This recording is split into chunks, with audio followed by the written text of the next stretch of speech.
3.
E com a graça de Deus, estamos reunidos mais uma vez nessa manhã para agradecermos a Deus pela oportunidade de estarmos juntos, mesmo que pareça que é longe, mas nós estamos pertinhos. E vamos continuar orando pelas famílias, a igreja não pode parar e nós não podemos deixar essa chama se apagar. Vamos estar orando agora pelos aniversariantes dessa semana. Senhor, mais uma vez nos encontramos na sua presença e queremos te agradecer pela oportunidade de estar falando contigo, Senhor. Mesmo que as igrejas devem ficar fechadas, nós podemos falar contigo em nossa casa, assim como o Senhor nos ensinou no nosso quarto em silêncio. Muito obrigada, Senhor, por essa oportunidade, por essa liberdade que nós temos, Senhor. Nesse momento, queremos te pedir pela vida dos aniversariantes dessa semana, nossa irmã Iradi e nosso irmão Charles. Que o Senhor possa continuar estar abençoando, protegendo nesse momento de calamidade, suprindo todas as necessidades financeiras, espirituais, alimentares que seus servos, seus filhos necessitam, e que eles possam, acima de tudo, continuar contribuindo para a obra, Pai, dando seu braço forte, sua energia, sua oração, tudo que o Senhor deu, eles possam estar retribuindo, Senhor. É isso que nós pedimos, em nome de Jesus. Amém. Deixa eu dar um pause. Neste momento, vamos estar convidando o pastor Éder, o pastor Davi, o diácono Paulo César, para o debate dominical, nesta manhã. Bom dia aos irmãos, alunos do nosso seminário dominical. Nós vamos estar nesta manhã estudando sobre a Igreja Consoladora, um assunto bem atual, um momento que nós estamos vivendo, né, pastor? Aquilo que a gente está passando nesse instante, a importância da Igreja de Cristo nessa sociedade que sofre, a importância da Igreja de Cristo atendendo aqueles que fazem parte da Igreja e sendo notada por aqueles que estão de fora. Isso é bem visível na atualidade. E a gente vai estar considerando alguns pontos, e esse estudo está baseado em 2 Coríntios 1, e você pode ir acompanhando aí, o pastor vai estar fazendo as considerações aqui em relação à Bíblia. Eu vou ler algumas considerações da revista aqui. Diz assim, Paulo inicia 2 Coríntios recordando que seu apostolado lhe foi outorgado pela vontade de Deus, que o comissionou para essa obra. Versículo 1, Gálatas 1,15. Esta lembrança serviu para combater os rebeldes que incitavam os cristãos de Corinto contra a sua autoridade. Apesar dos falatórios, dos falsos mestres, Paulo tratou a igreja como parte verdadeira de Cristo, como da parte verdadeira de Cristo.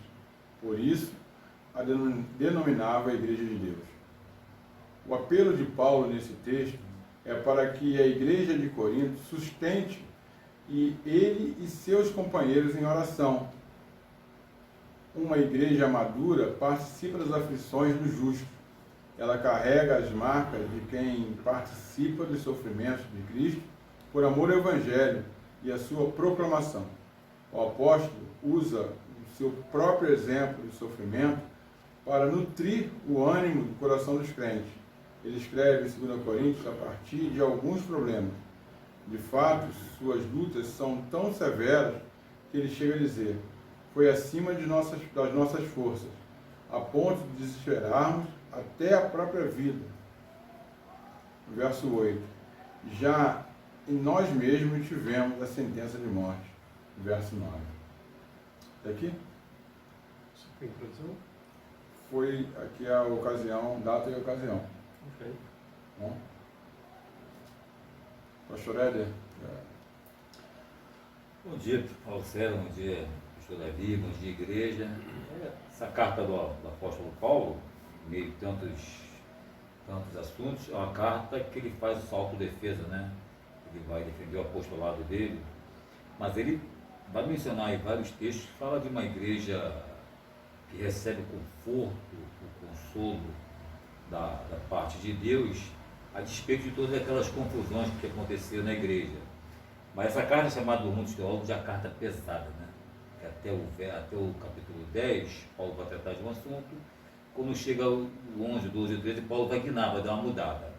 Mas fala do conforto que o Espírito Santo, né? Que aí Deus nos enviou o Espírito Santo como aquele consolador, como o paráclitos, o confortador, o orientador, que é aquele que tem essa missão, né? Essa dispensação de levar a igreja até o fim dos dias, né? Até a volta de Cristo.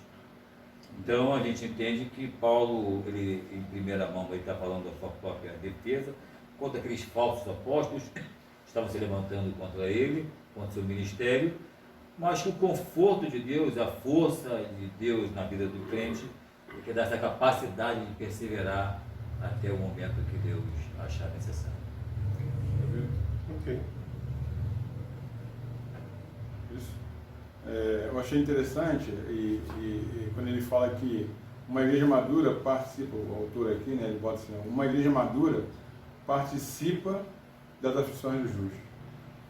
A gente tem vivido dias de dificuldade e a gente estava conversando ainda há pouco ali sobre isso, em que as pessoas não aceitam como que Deus estivesse no controle. A mensagem que o pastor Davi pregou há poucos dias, ele falou justamente sobre isso.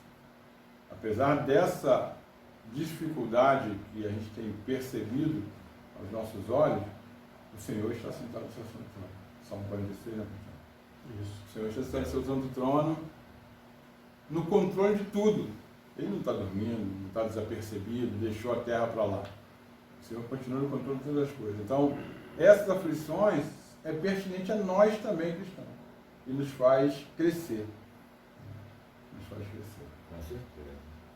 Interessante, Paulo, que muitas igrejas, eu diria, ou muitos pensadores dito evangélicos, eles não podem ou eles não admitem a ideia de que nós, conquanto crentes, possamos sofrer aqui nessa vida.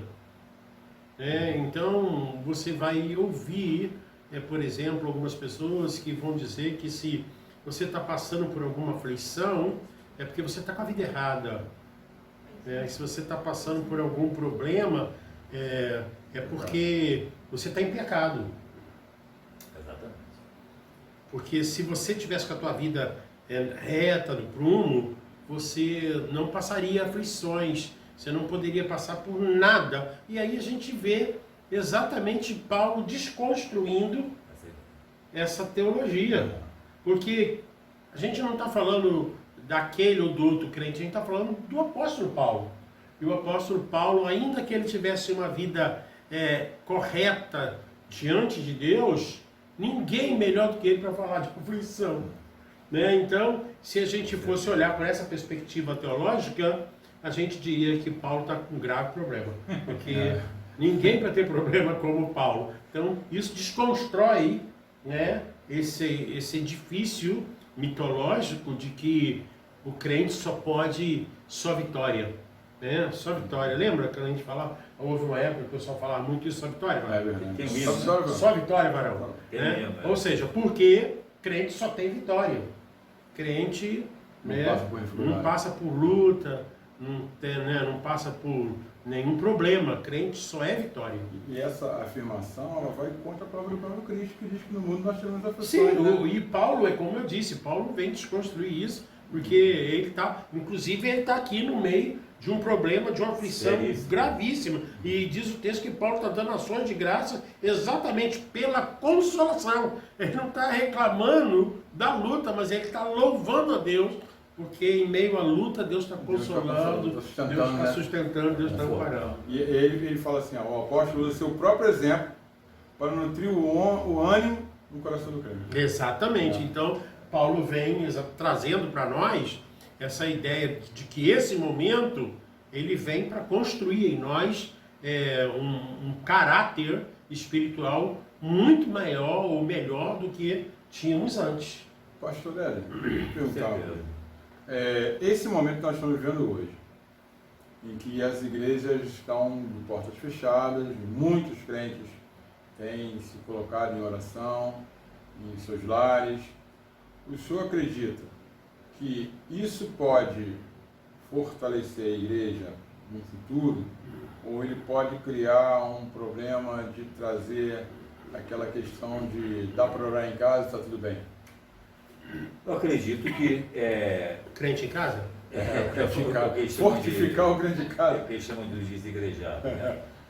Eu acredito, que esse momento está sendo especial, há há um propósito de Deus, e Deus está permitindo que isso aconteça, né? Até para tirar essa questão da lugaralização da fé, acreditarmos que a fé é só num local, como foi pregado aqui pelo pastor alguns dias atrás, sobre a fé é a dinâmica da vida do crente, é constante, não é só no momento da adversidade que eu vou convocar ou mobilizar minha fé, ela tem que fazer parte do meu dia a dia.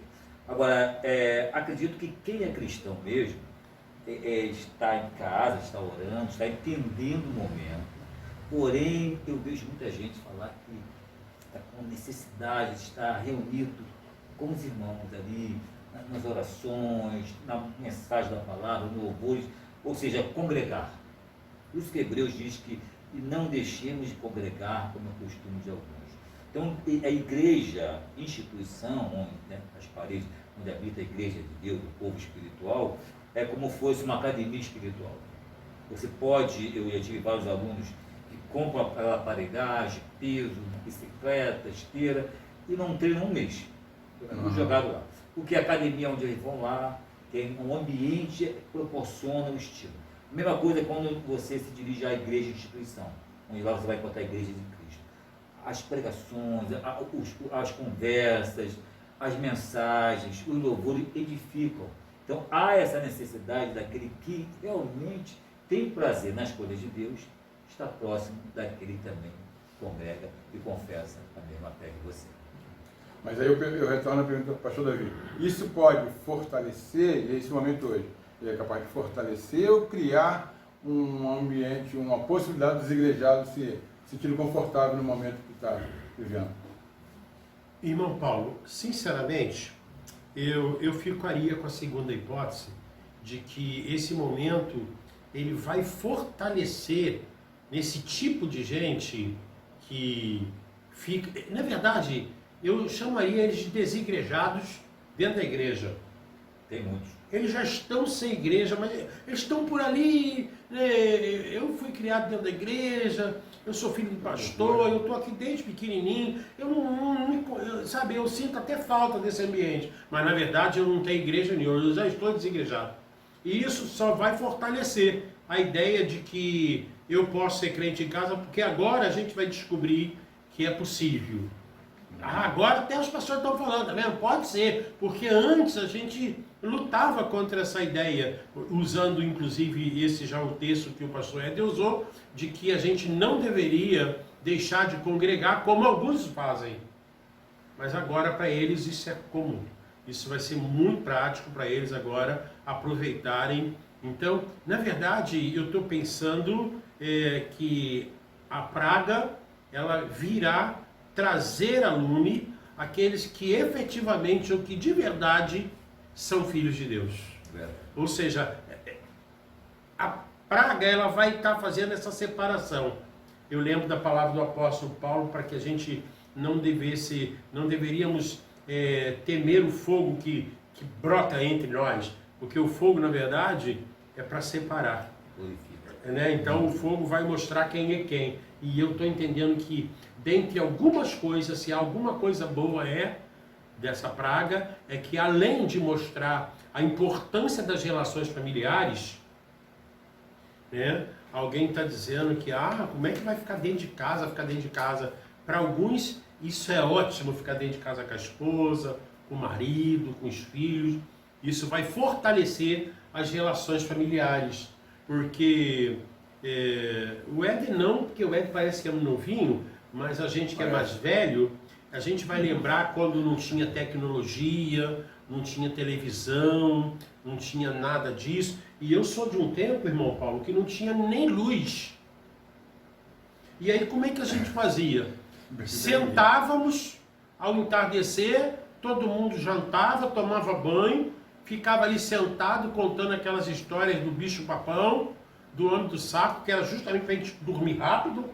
E aí daí todo mundo ia dormir de boa. E jacaré pendurado na parede? E todo mundo ia dormir de boa. Lampião jacaré. Então, a família sentava na mesa para almoçar, jantar, orávamos todo até pelo lanche. Agora, as famílias se desintegraram. Cada um corre para o seu próprio lugar, para o seu próprio interesse. Então, a primeira coisa que eu vejo é que vem fortalecer esse laço de família de novo. Ou seja, trouxe de novo para dentro do ambiente o marido, que vivia apressado, trabalhando muito, a esposa também, que vivia trabalhando muito, correndo de um lado para o outro, os filhos que viviam correndo para lá e para cá, e penso que seria muito bom se a gente pudesse também, pelo menos num parte do dia, desligar o sinal do Wi-Fi. Com certeza.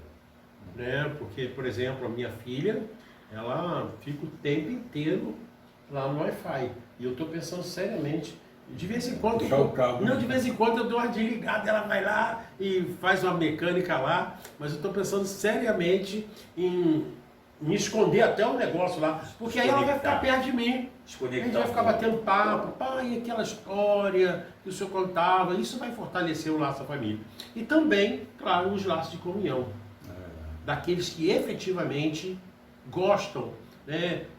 Esses dias eu estava aqui na igreja e a irmã chegou ali no portão, entrou toda emocionada, quase chorando, de tanta alegria que ela ficou de ver a igreja dela aberta. Ela entrou, bateu papo, ficou ali, coitadinha, você via que ela estava de verdade emocionada de estar junto com a gente dentro da igrejinha dela. Então tem uns que gostam mesmo, mas já tem gente que está feliz da vida. O pastor é chato, o diácono é chato, o outro pastor também é chato, as irmãs também são chatas. Ah, que bom, estou sentindo falta nenhuma daquela gente chata. Então tem esses dois aspectos da tua pergunta. Até caminhando um pouco mais dentro da lição, e no segundo tópico ele fala assim, uma palavra de louvor. Dentro dessa toda a situação, o crente tem a oportunidade de agradecer.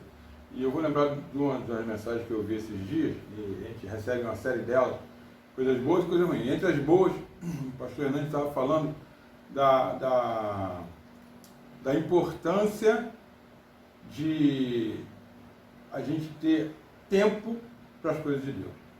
Estou falando há pouco que a gente nunca tem tempo. O corre-corre é muito grande. Foi necessário que parássemos tudo para que a gente pudesse entender que a gente precisa ter um tempo para as coisas de Deus. Tempo. Pouco que seja. A gente aprendeu a orar por nossos filhos 15 minutos por dia. E hoje você tem muito mais de 15 minutos para estar orando. Não só pelos seus filhos, mas por um todo. Por uma nação que está enferma. E eu não estou falando de corona, ele está falando de pecado. Né? Corona ele é uma parte do que a população está sofrendo, mas é um dos apelidos do pecado. Né?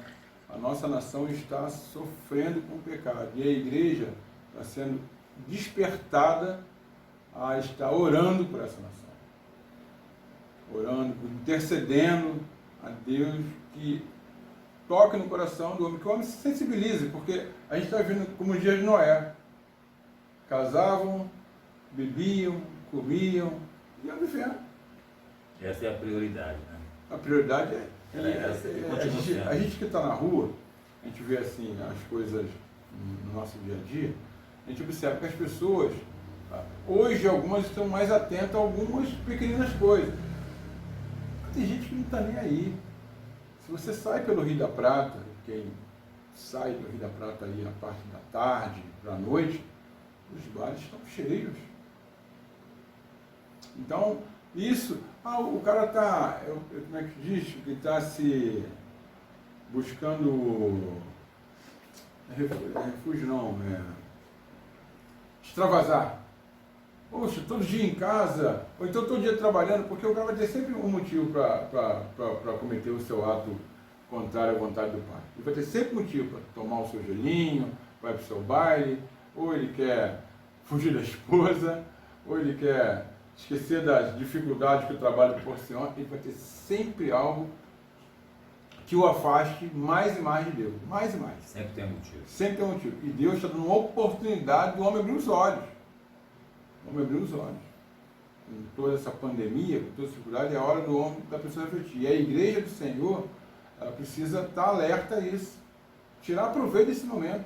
E buscar o Senhor de verdade, de orar de verdade. Irmão Paulo e pastor Éder, se eu estiver errado, tomara que eu esteja, mas desculpe a minha impertinência, também a nossa igreja. Se eu também estiver errado, os irmãos podem me ajudar e eu aceito de boa.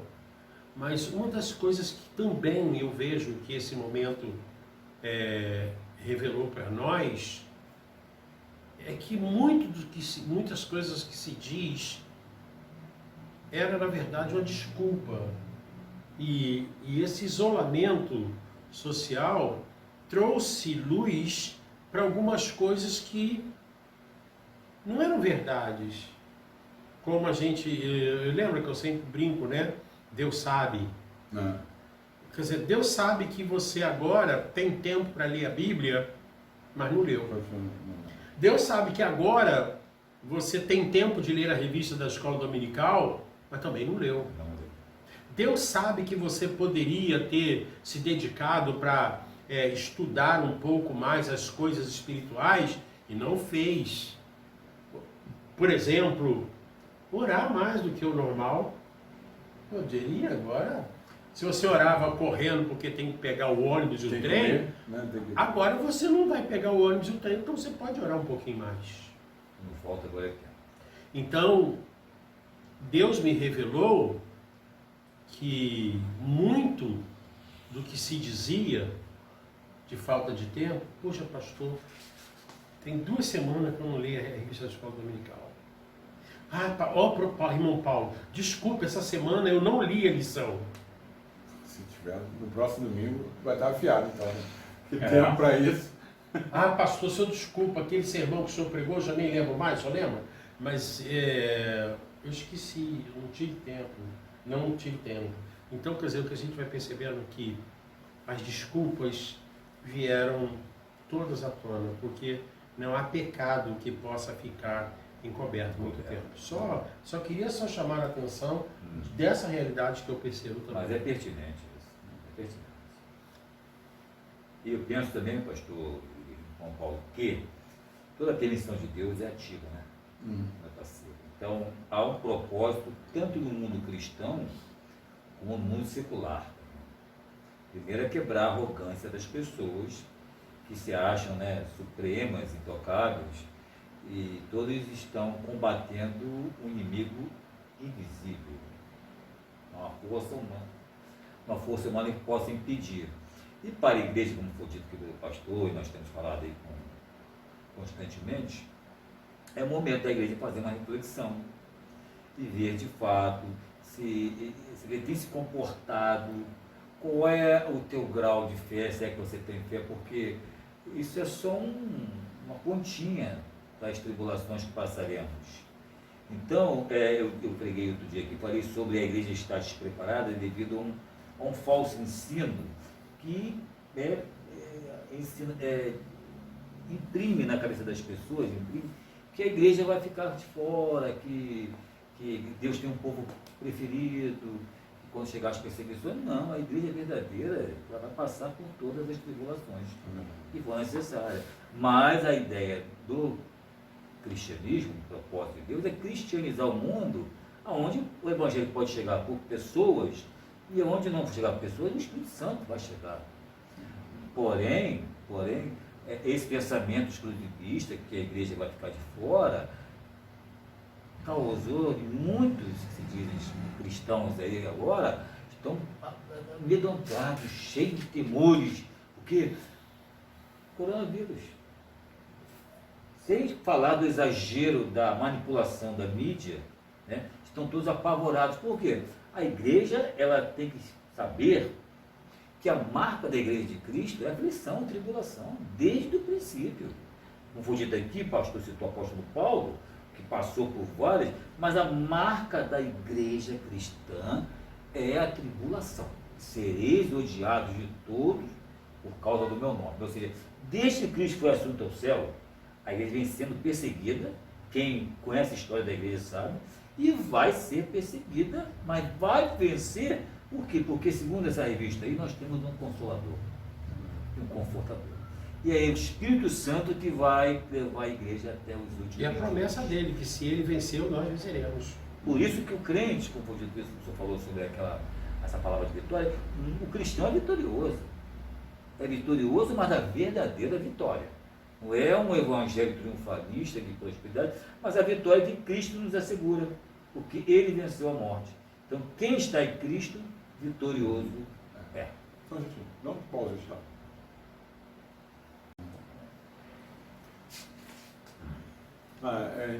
Interessante aqui a colocação de Paulo é de que Deus é fiel e Ele nos dará a condição de nós passarmos por toda essa situação. E como nós falamos ainda há pouco, nós não estamos abandonados, não estamos deixados de lado diante de todo esse momento, né? E assim, vamos sofrer, vamos ter a dor na carne, mas é isso, Deus os consolará e os fortalecerá através dessa força, a sua esperança permanecerá. Então a nossa esperança está na certeza de que o Senhor tem cuidado de nós, né? A gente vai entrar num ponto agora sobre o propósito do conforto. Por que nós somos confortados? Uma Bíblia diz que nós nascemos, o Senhor nos escolheu, nos abençoou para que nós abençoássemos a outros, levássemos essa palavra. É uma coisa que não pode guardar em nós, né? Ponto A diz assim, a mutualidade cristã. Paulo no verso 4 diz, é Ele que nos conforta de toda a tribulação. E a palavra que segue tem a ver com o propósito ou a finalidade disso, para podermos consolar os que estiverem diante de qualquer angústia. Deus usa o conforto que nos oferece não como um fim em si mesmo, mas como um meio para confortarmos outros. Existe uma missão decorrente deste conforto divino. Então a igreja ela tem uma importância muito grande dentro desse momento que nós estamos vivendo. Muito grande. Nós não estamos alheios, nós não estamos achando que nós somos os privilegiados, né, diante da situação. E nós já passamos, muitos de nós passamos, o pastor falou aqui agora, o presbítero Nilson, do Rio, tem uma experiência de um outro irmão da Igreja Batista que sofreu com o mal do coronavírus em função de uma pneumonia. Temos a irmã Eliane ali, do senador Camarada, Central, e a igreja precisa estar atenta a cuidar dos que estão nesse momento, né, pastor? Eu já falei aqui uma história, irmão Paulo, de uma senhorinha da minha igreja que ela teve um câncer de pâncreas e ficou internada no Hospital do Fundão, sei lá, talvez uns 45 dias. E todas as vezes que a gente chegava lá no hospital, ela estava lá sentindo dor e de cama em cama visitando os doentes. E quando ela veio a falecer, a ala onde ela estava internada, praticamente teve um feriado lá, porque todos foram no enterro dela, faxineiro, os médicos, enfim, todo mundo gostava daquela irmã, porque ela foi alguém especial naquela ala inteira no tempo que ela esteve internada. E aí eu entendo perfeitamente esse propósito de Deus quando Ele chama a nós para sermos consoladores.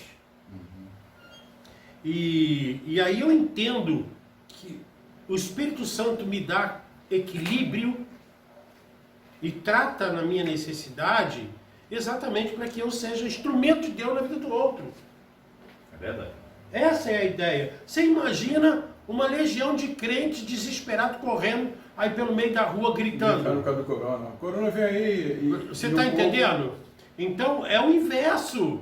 Deus, na verdade, o desejo dele é que nós fôssemos uma legião de consoladores. Lembra da ode a Barnabé? Não fica bem, o outro passa bem, o Eucaristia, né? Então Barnabé era esse pai da consolação. Com certeza. Ele sabia como ninguém. Não tem muito contexto na Bíblia, quase não se falou dele no Novo Testamento, mas ele foi alguém de suma importância no discipulado, na própria vida do apóstolo Paulo. O pai da consolação. Então Deus, Ele deseja que eu seja esse consolador. Mesmo que eu esteja por dentro com medo, Então está aflito, preocupado. eu estou indo lá para consolar o outro.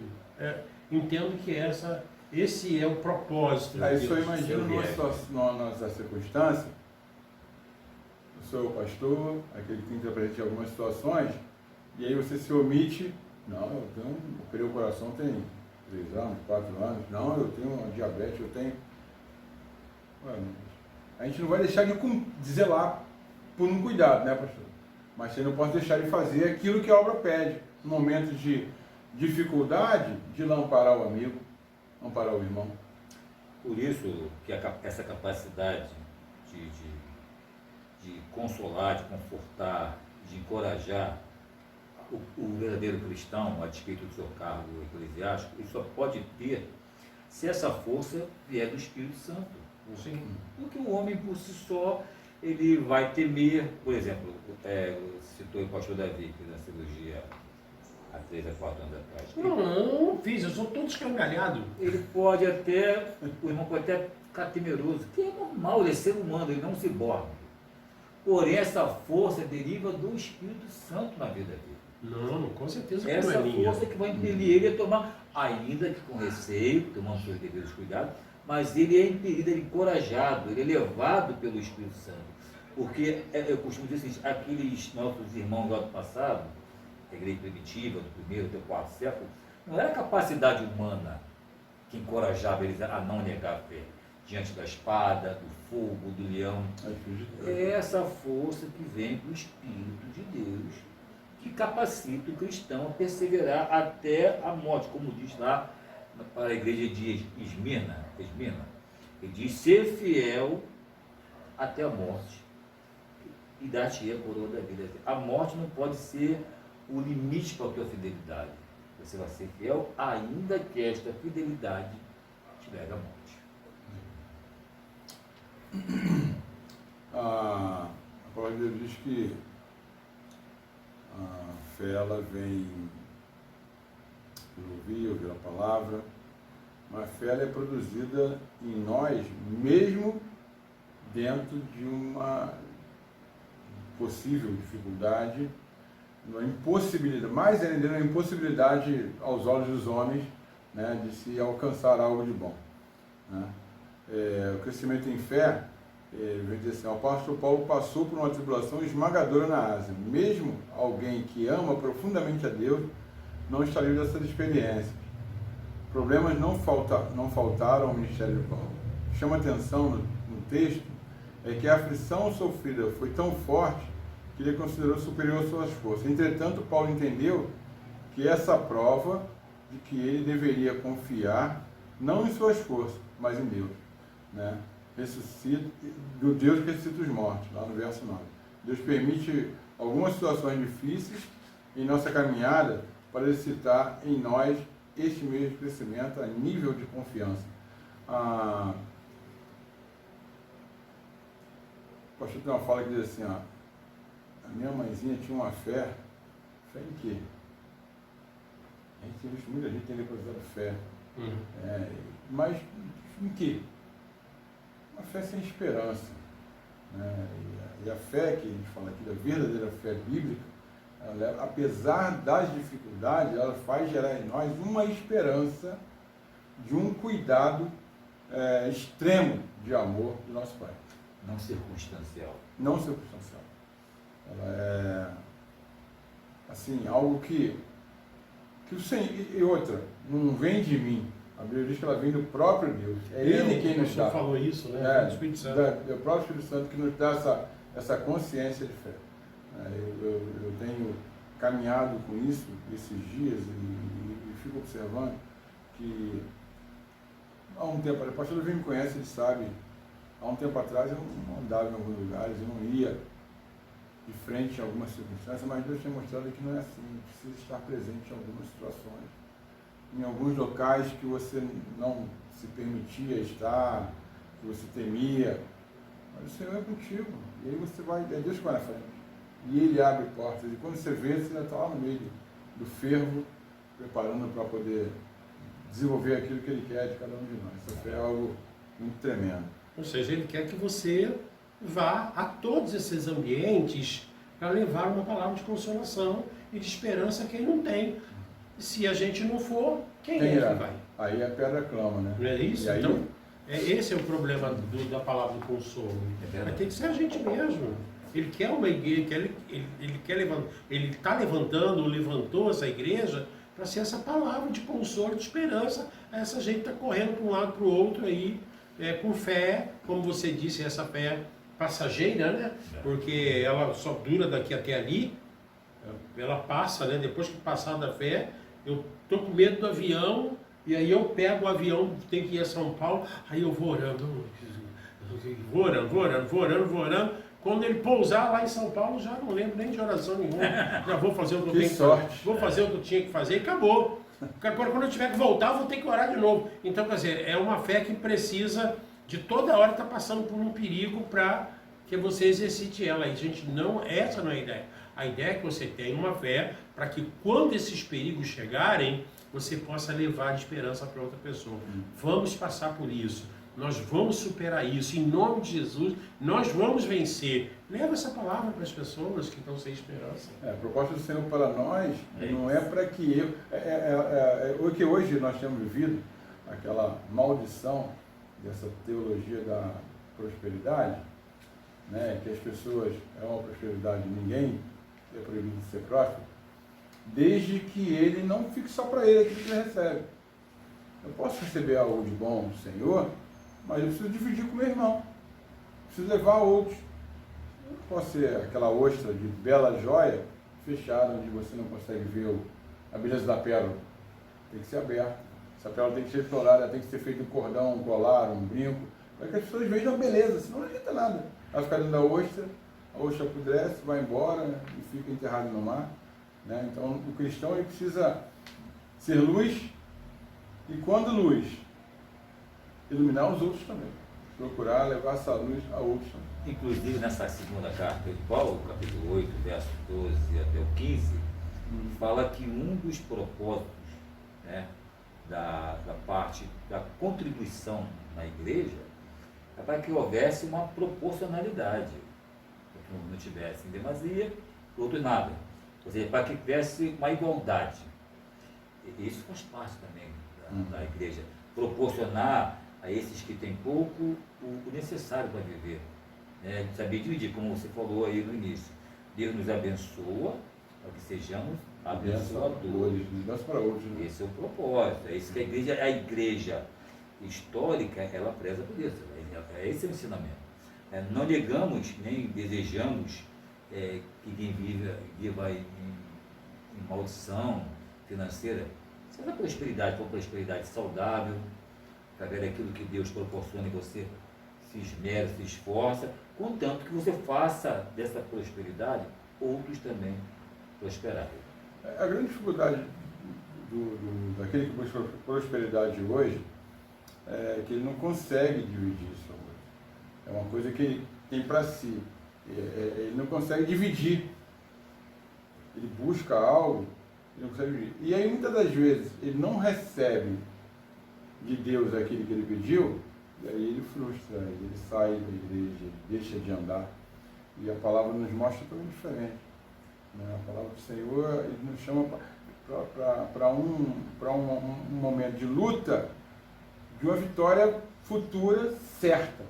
Aí fala que Paulo, parece que a confiança dele floresceu num solo árido. Paulo, ele não tinha molezinha que muitos de nós temos hoje. Olha, o evangelho de 70%, 80% das cartas escritas por Paulo, ele estava preso apanhando de alguém. Ele estava escondido em algum lugar. Nunca foi, olha, foi convidado para sair de conferência, a igreja tal, vai ficar no hotel tal, o avião na hora, nada disso.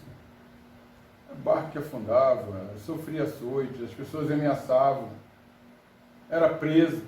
Então ele perseverou. No solo árido, ele via florescer a esperança. E é isso que ele precisa crer também. Na dificuldade, precisa entender que Deus tem algo de bom para a gente. Em todo momento, quando o povo passava por aflição no passado, ao final, tinha uma bonança, tinha bênção, tinha um motivo de canto. Né? O povo, apesar de ter sofrido muito, mas as alegrias que vinham eram maiores ainda. Ele diz que pode A tristeza pode durar uma noite, né? Mas a alegria, A noite inteira, mas a a alegria alegria vem. vem pela manhã. E essa deve ser a certeza nossa como crente. Eu pergunto para o pastor Davi, existe uma aflição maior do que o irmão ser ameaçado de morte? Hoje, naquela época era uma espada, hoje seria um fuzil no peito e a sua família também. Será que existe alguma aflição maior do que essa? No momento da morte, em função da sua fé, você não negar a fé e essa confirmação da sua fé levar você a perder a sua vida em função do cristianismo e a sua família diante de você? Eu creio que não. É difícil você falar de uma circunstância que você não experienciou, mas quando você olha na vida de outros, né, você vai entender. Por exemplo, quando eu vejo aquele povo nos países perseguidos passando por esses momentos, eu fico a imaginar a aflição daquela gente, né? Ver o filho morrer, a esposa morrer, o marido morrer ali na tua frente, para que você negue, né, a Cristo. E esse talvez seja o momento mais crucial para essa gente. Paulo confia no cuidado de Deus, o qual nos livrou e nos livrará de tão grande morte, em quem nós temos esperado, ainda continuará a livrar-nos. A expressão tão grande morte indica, dentro do que o pastor Hélio falou aí, a gente vai entender isso. A expressão tão grande morte indica que o seu fim, que o seu fim fosse inevitável, mas Deus o livrará. A experiência do consolo o ajuda a crer e a esperar em Deus, que consola e pode nos livrar dos perigos que nos cercam. Então, existe uma aflição, mas também existe a certeza de que o Senhor pode te livrar. E ninguém pode frustrar os planos de Deus. O plano de Deus. Você só vai morrer numa circunstância dessa se ali Deus quis trabalhar com você, até ali parou, Deus vai usar esse momento para te recolher. Porque seria dizer que o homem impediu o plano de Deus, interrompeu o plano de Deus, parou o plano de Deus. Então, quem conhece Bíblia e crê na soberania de Deus, entende que só vai acontecer se Deus permitir.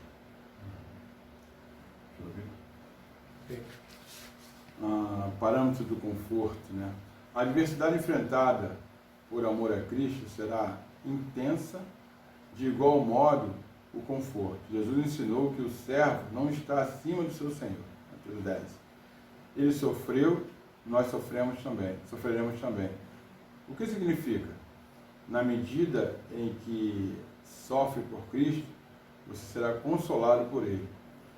Apenas não espere que Deus vá passar a mão na sua cabeça. Se ele estiver em pecado, se o homem estiver em pecado. À luz do ensino de Paulo, nesta carta, Deus promete consolo a você quando seu sofrimento for por causa da justiça, por comprometimento com a missão de Jesus no mundo. Esta é uma promessa que vemos neste texto particularmente. Então a gente vê a colocação do autor aqui, que esse conforto, que esse consolo ao homem que sofre, é quando ele sofre por amor a Cristo. E tem gente que sofre porque faz burrada, faz um montão de besteira, e ele quer ser consolado. A gente não está aqui para julgar, e não é de nossa capacidade, mas é muito comum de ver isso nas igrejas. Pessoas que, quantas das vezes, passam por uma questão de escolha infeliz, passam por dificuldades, mas não reconhecem. E quer ser confortado, quer ser consolado. E aí ele diz aqui que esse sofrimento, esse consolo que o Senhor dá, ele é pertinente àquilo que você faz em favor da causa dele. O homem está lá pregando distante, o pastor falou que é um local que agora, no Oriente Médio, lá pregando, naquela cidade, no país mais difícil, na China comunista, né? China é a palavra de forte hoje, todo mundo fala de China, vai pregar no país comunista lá, Coreia do Norte. Coreia do Norte, e aí a família fica aqui sofrendo, aí o Senhor vai consolando, o Senhor vai dando condições a ela de entender que Ele está lá por uma causa. Ah, e o homem, a família sofre porque o homem fez uma bobagem maior, aí a família vem. O Senhor vai dar conforto àqueles que buscam o nome dele, estão em favor dele. Correto? Eu tenho muitos problemas, né, de compreensão, e eu reconheço também isso. Por exemplo, eu estou aqui, como eu disse, eu sou do grupo de alto risco, mas eu estou aqui fazendo o quê? Eu estou aqui jogando baralho, jogando sinuca, sabe? Olhando a banda passar. Não, eu estou aqui fazendo a obra de Cristo. Então, se Cristo quiser me guardar, Ele guardará. Se não quiser, também está tudo certo. Não tem desespero com Ele, por isso não. Agora, é diferente quando as pessoas saem, como você disse, para fazer um monte de coisa que não tem nada a ver com o reino de Deus, não diz o Senhor me guardará. Mas por quê? Por quê? Então, de novo eu volto a falar, né? Você não pode ir à igreja, porque senão a praga te pega. Aí a mesma pessoa que não pode vir à igreja porque a praga pega, é a mesma pessoa que você encontra com ela no shopping lotado.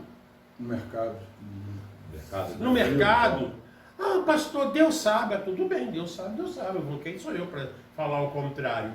Então, eu entendo que Deus está comprometido com quem está comprometido com Ele. É isso que você falou. Você é temeroso de ir naquela região, mas você tem que ir lá levar aquela irmã, ou buscar aquela irmã que precisa ir no hospital, ou deseja muito vir à igreja, e aí você vai se expor em ir lá buscar aquela irmã. Então Deus sabe por que tu está indo se expor. É diferente de você sair daqui e ir para o mesmo lugar para ficar lá na esquina batendo papo, conversa fiada na esquina. Então, é nisso que a gente está considerando. E a gente às vezes não entende isso. Entendeu? Você foi lá para o baile. Pastor, o senhor sabe, minha família, né, pastor? A gente tem que ir lá porque minha família, né, pastor? O senhor entende? Se eu não for, minha família vai ficar pensando. Eu sempre falo, minha família está ali. Eu tenho uma família grandíssima. Eu não fico fazendo média com a minha família, não. É dia de culto, é dia de culto. É dia de eu estar na igreja fazendo a obra do Senhor. Eu vou estar fazendo a obra do Senhor. Ah, porque vai ficar de mal. Depois eles ficam de bem. Tá tudo certo. Mas eu estou comprometido com a obra de Cristo. E aí a gente acha que Deus está comprometido com a tua farra. Tu está passando aflição porque no domingo você podia ter ido para a igreja ou podia ter ido fazer um evangelismo. Tu foi jogar bola no dia do Senhor. O domingo, o dia do Senhor, não é para o meu lazer, isso não está escrito em lugar nenhum. O dia do Senhor não é para o lazer. Não sei de onde o pessoal arrancou isso. E aí vai para o lazer e esquece que o dia do Senhor é para o Senhor. Não é o Senhor velhinho, ou o Senhor meu avô, o Senhor meu pai. É para o Senhor Deus, e aí a gente esquece isso. Aí vai, eu digo, puxa vida, olha o que aconteceu. Ué, como assim? Isso nos diferencia do povo oriental. Né? Sim, então, dá uma parada. E diante disso, o senhor falou, pastor, e o autor diz aqui o seguinte: Deus não vai passar a mão na cabeça de ninguém por causa disso. É aquilo que o senhor falou, nós estávamos conversando. A pessoa busca N fatores e quer que Deus haja. Mas é algo que é totalmente fora da justiça. E aí Paulo vai, a lição vai, no tópico, ele fala assim, você já perguntou por que problemas dolorosos e circunstâncias devastadoras são parte da legítima experiência cristã? Podemos confiar de que nada está fora do controle e propósito de Deus. Ele não apenas permite as provações em sua vida, mas o faz por razões específicas. E mesmo nos momentos mais sombrios, ele tem o conforto e força que você precisa. Então, desde que seja dentro do reino da justiça. Não é querer estar lá da onde não deveria estar naquele instante, e depois recorrer ao Senhor. Ah, Senhor, tu não me guardou, tu nem olhou para mim. Como assim? Como eu olhei para você? E a palavra diz que a mão do Senhor está sempre estendida. Era para estar lá? O ouvido está sempre aberto. Os olhos estão sempre te procurando. Agora você fugindo. Quando Adão pecou, não foi Deus que fugiu, né? Quem fugiu foi o próprio Adão. Quando o homem pecou, foi o próprio Adão que fugiu. Isso está em sintonia com Romanos 8, 28. Né? Diz que todas as coisas cooperam para o bem daqueles que amam a Deus. E quem ama, obedece. Quem ama é disciplinado. Eu estava falando aqui, pegando um gancho na fala do pastor, da diferença do pessoal oriental para o pessoal ocidental. O pessoal do Oriente, eles são muito mais reverentes, muito mais respeitadores daquilo que a sua religião preconiza. O ocidental, muito relapso. Como o pastor falou aqui, domingo, biblicamente falando, é o dia do Senhor. E o pessoal, as pessoas que se dizem, né, ser cristãs, pegam como dia de lazer. Então, o próprio decálogo, o dia de descanso, era para descansar do trabalho secular, o descanso físico, mas a dedicação às coisas concernentes ao reino de Deus. Sabe, o pastor Éder, irmão Paulo e igreja, eu sempre pensei muito profundamente sobre isso. Jesus, ele está indo à cruz. Jesus então faz uma oração para o Pai. Ele faz uma oração, ele faz uma petição ao Pai. Se for possível, afasta de mim esse cálice. Se o Senhor quiser, me livra dessa morte.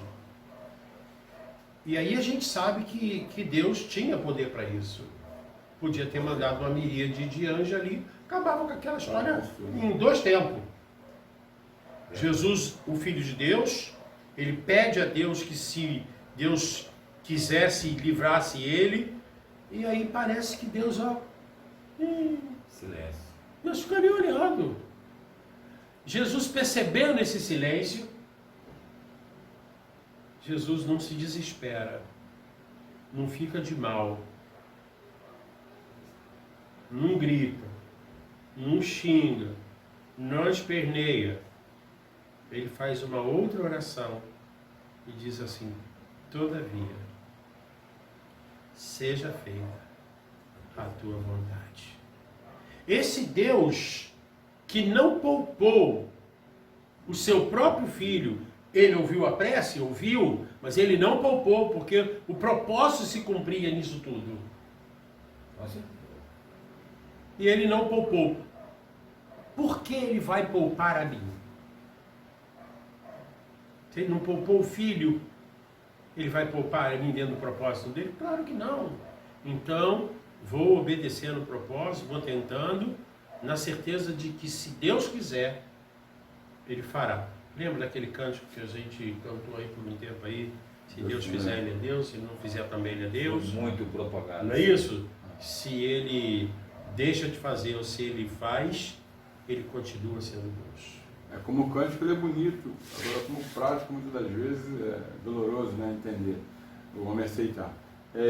Mas, aceitando ou não, ele continua sendo Deus. O sacrifício... É como o testemunho, né? De Sadraque, Mesaque e Abednego. Se ele quiser, Ele vai nos livrar. Vai nos livrar. Senão, se ele não quiser.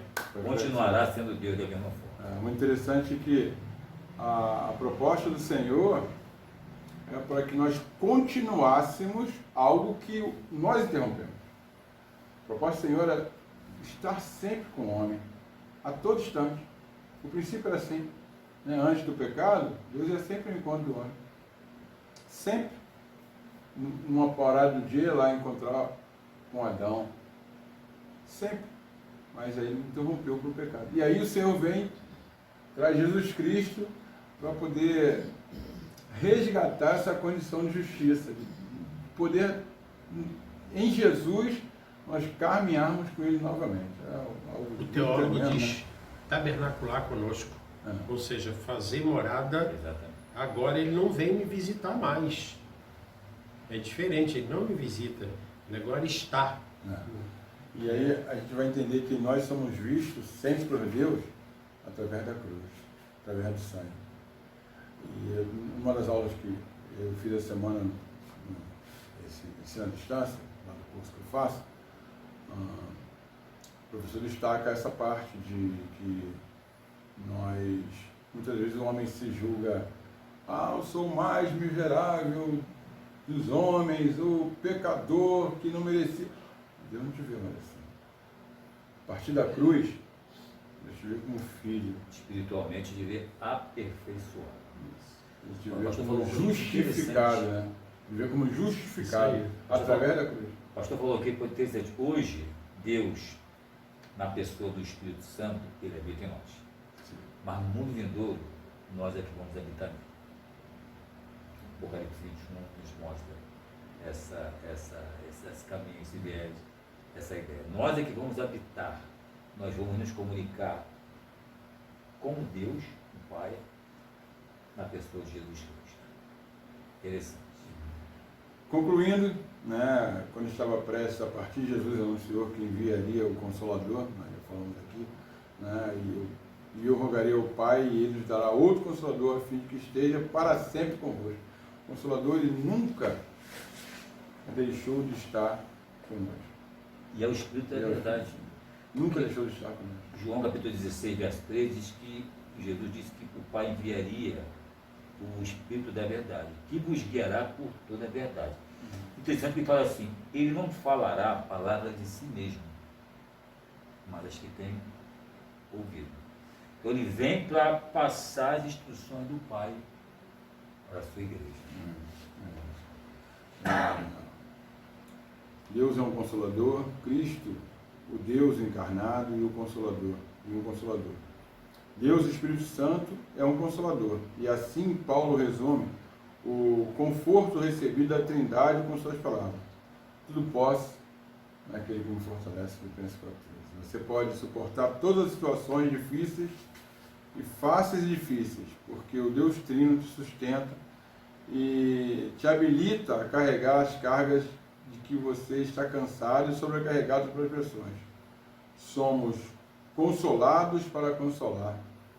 Deus não nos conforta para... Olha, isso aí é que é complicado para entender isso. Deus não nos conforta para nos deixar confortáveis, mas para nos tornar confortadores de gente aflita. Tem muita gente achando que Deus te conforta e vai te jogar no sofá e tu, Só gostar só água gelada. É no sentido da estagnação. É. Você pode gostar de consolado, então bom, tá bom. Água tá de tudo coco bem. gelado, Netflix. Ele tem que propagar Agora tu vai. o que aconteceu com ele. Aí é o ID, né? Exatamente. Aí você vai praticar o ID, né? Exatamente. O Senhor nos dá a condição, Ele nos prepara. É a questão de preparo, né? Ele nos prepara para a batalha. Agora é Não só vai ver. botar você no fogo. Não. Sério, você já está no fogo, né? Ele vai te Mas preparar. Mas o Senhor tem sustentado, ele fala que Deus sustenta. É Deus que dá suporte. Como eu falei no início, pela capacidade humana, ninguém conseguiria perseverar. Paulo fala em Filipenses 1,6, que aquele que começou a boa obra em vós há de completá-la até o dia Final. de Cristo Jesus. Concluindo, a gente encerrando aqui, a gente vai entender que nós vamos passar por muitas aflições. A marca da igreja. A igreja, como o pastor falou, desde o início, ela tem essa marca. Passar por muitas aflições. Nós precisamos ter a certeza de que o Senhor está conosco. A gente não está passando isso sozinho. Deus tem nos sustentado, nos guardado, nos sustentado. E eu creio que nos dado uma condição de poder ajudar outros. Entendendo isso, o Senhor tem feito por mim, para fazer por você também. É questão de você crer. E crer, confiar, obedecer, deixar na mão do Pai, que Ele vai te dar a bênção. Essa obra de Jesus é a mais sublime declaração de amor do Filho. A sua ressurreição é a prova da autoridade dele sobre todas as coisas, inclusive sobre o poder da morte. Então, é Deus que em Cristo Jesus nos livra de todos os males em que esse mundo está passando aí. Livra como? Não, você vai sofrer, você vai passar pela dificuldade, mas você vai ter certeza de que o Senhor está cuidando de você, Ele está tratando, está te fortalecendo, te dando condições de você abençoar outro, apesar de ser na guerra. É num mundo de guerra, você está em paz. Nós estamos vivendo um momento de guerra. Nós não somos alienados, nós temos a paz da certeza que o Senhor tem cuidado de nós. Amém? Paulo, eu quero encerrar a minha fala lembrando de uma palavra do profeta Isaías que é usada de maneira assim muito estranha, numa exegese assim bastante estranha na minha percepção como pensador. Que o castigo que nos traz a paz estava sobre ele, e sob as suas pisaduras nós fomos curados ou sarados. E aí, a exegese mais simplista vai dizer que então a gente não pode ter nenhuma aflição, a gente não vai passar por nenhuma angústia. Aí a grande questão foi isso que Jesus levou na cruz? A minha dor do rim, a minha dor do fígado, a minha dor da artrose. Porque se for desse jeito, falhou a profecia. A profecia falhou. Entendeu? O apóstolo Paulo está lá, com o seu olho lá, desgraçado. Aí ele vai falar com o Senhor, e aí diz, não, Paulo, minha graça te basta, pode ir embora. Ele vai feliz da vida, não desvia, não faz mimimi, nem troca de igreja. Então, eu gosto de pensar que uma leitura bíblica errada pode produzir uma perspectiva completamente errada. Totalmente. Eu tenho aqui um monte de dor, tenho. Vocês são companhia minha há anos, mas eu não uso o texto bíblico para falar, não, o castigo que me traz a paz, a pisadura dele me sarou. Não, sarou tu, porque ele não sarou nada. Porque eu continuo sentindo as mesmas dores, mas o que ele fez na cruz por mim, aleluia, eu sei que ele fez. Eu não estou preocupado com a praga atual, também não estou preocupado com a que vem depois, porque desde do meu pai Adão, o homem vive sofrendo, desde ele. O homem vem sofrendo, caindo, levantando, e o Senhor sempre dando a mão, mas uma coisa bem sei, que depois vira outra, e vira outra até que venha o fim. Então eu não posso andar com medo dessa ou daquela. Na minha percepção, está passando o que eu estou passando hoje, não muda nada em relação ao que os pais da igreja passaram. Nada do que os primeiros os patriarcas passaram. E eu também sei que não só a nossa geração, mas as outras gerações também passarão por outras. E a história tem mostrado isso. E aonde Deus está, eu sempre gosto de dizer, Deus vai estar lá na frente, esperando a mim e você. Quando chegarmos lá, Ele já está lá de braço aberto, esperando a gente para dizer, eu cuido de vocês. Entendi. Inclusive, pastor, esse texto que o irmão citou, ele é muito mal ensinado, porque ali a enfermidade da alma. É do pecado. É coisa de pecado, né? Sim. Porque senão, todo cristão iria morrer de acidente ou de tiro. Que é a grande doença que assola a humanidade. Não é o Covid-19, não é H1N1, H2N2, não é o Ebola. A grande praga que destrói a humanidade é o pecado. Que não tem vacina, que não tem remedinho. Não adianta fazer prece, reza e orações. O único antídoto é Jesus. Só. E aí? Só ele que resolve. Vai ficar resolvendo o problema da dorzinha? Porque quanto a dor maior, vai estar te matando. Milhares e milhares de pessoas. Morreram 30 mil de Covid-19 só em uma semana. Eu falei, seu inocente, fala agora ou deixa ele acreditando que o pecado matou mais do que isso em uma semana? Muito mais. O pecado matou mais do que isso em um dia. E aí não tem ninguém muito preocupado com isso. O que a gente está preocupado é com aqui e agora. Eu estou olhando lá para trás da tempestade. Os meus olhos estão depois das grandes ondas. Eu estou olhando para depois da grande tempestade. Porque eu sei que é lá do outro lado que Cristo está. Com os braços abertos. Esperando a sua igreja, esperando o seu povo. Não importa o que está acontecendo aqui.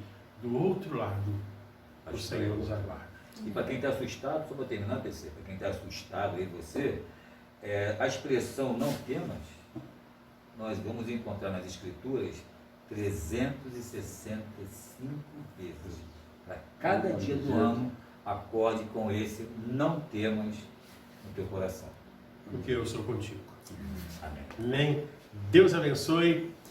Bom ter você conosco aqui no nosso seminário dominical. Uma alegria grande poder estar com você na sua casa. Você que está aqui com a gente. Foi um tempo gostoso de trazer à memória aquilo que nos dá esperança. Aquilo que traz esperança para cada um de nós. Pense nisso e que Deus abençoe. Amém.